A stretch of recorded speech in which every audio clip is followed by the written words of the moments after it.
ಒಂದು ಹಳ್ಳಿಯಲ್ಲಿ ಶಿವಣ್ಣ ಎಂಬ ರೈತ ವಾಸಿಸುತ್ತಿದ್ದ.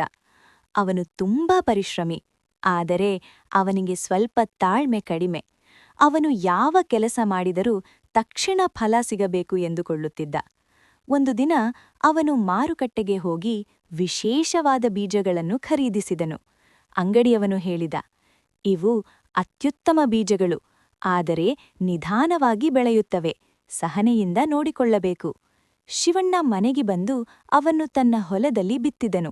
ಮೊದಲ ದಿನ, ಎರಡನೇ ದಿನ ಏನೂ ಆಗಲಿಲ್ಲ. ಮೂರನೇ ದಿನವೂ ಯಾವುದೇ ಮೊಳಕೆ ಕಾಣಲಿಲ್ಲ. ಶಿವಣ್ಣ ಕೋಪಗೊಂಡನು. ಈ ಬೀಜಗಳು ಕೆಲಸ ಮಾಡುತ್ತಿಲ್ಲ ಎಂದು ಹೇಳಿಕೊಂಡನು. ಆತುರದಿಂದ ಅವನು ಪ್ರತಿದಿನ ಮಣ್ಣನ್ನು ತೋಡಿ ನೋಡುತ್ತಿದ್ದನು. ಬೆಳೆಯುತ್ತಿದ್ದೀಯಾ ಎಂದು ಬೀಜಗಳನ್ನು ನೋಡುತ್ತಿದ್ದ. ಆದರೆ ಹೀಗೆ ಮಾಡಿದರಿಂದ ಬೀಜಗಳು ಬೆಳೆಯುವ ಅವಕಾಶವೇ ಸಿಗಲಿಲ್ಲ. ಅವನ ಪಕ್ಕದ ಹೊಲದಲ್ಲಿ ಕೃಷ್ಣಪ್ಪ ಎಂಬ ಮತ್ತೊಬ್ಬ ರೈತ ಇದ್ದನು. ಅವನು ಕೂಡ ಅದೇ ಬೀಜಗಳನ್ನು ಬಿತ್ತಿದ್ದ. ಆದರೆ ಅವನು ಶಾಂತವಾಗಿ ನೀರು ಹಾಕಿ, ಗೊಬ್ಬರ ಹಾಕಿ, ತಾಳ್ಮೆಯಿಂದ ಕಾಯುತ್ತಿದ್ದ. ಕೆಲವು ದಿನಗಳ ನಂತರ ಕೃಷ್ಣಪ್ಪನ ಹೊಲದಲ್ಲಿ ಹಸಿರು ಮೊಳಕೆಗಳು ಕಾಣಿಸಿಕೊಂಡವು. ಸ್ವಲ್ಪ ಸಮಯದಲ್ಲಿ ಅವು ದೊಡ್ಡ ಗಿಡಗಳಾಗಿ ಬೆಳೆದವು.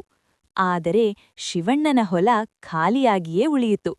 ಶಿವಣ್ಣ ತನ್ನ ತಪ್ಪನ್ನು ಅರಿತುಕೊಂಡನು.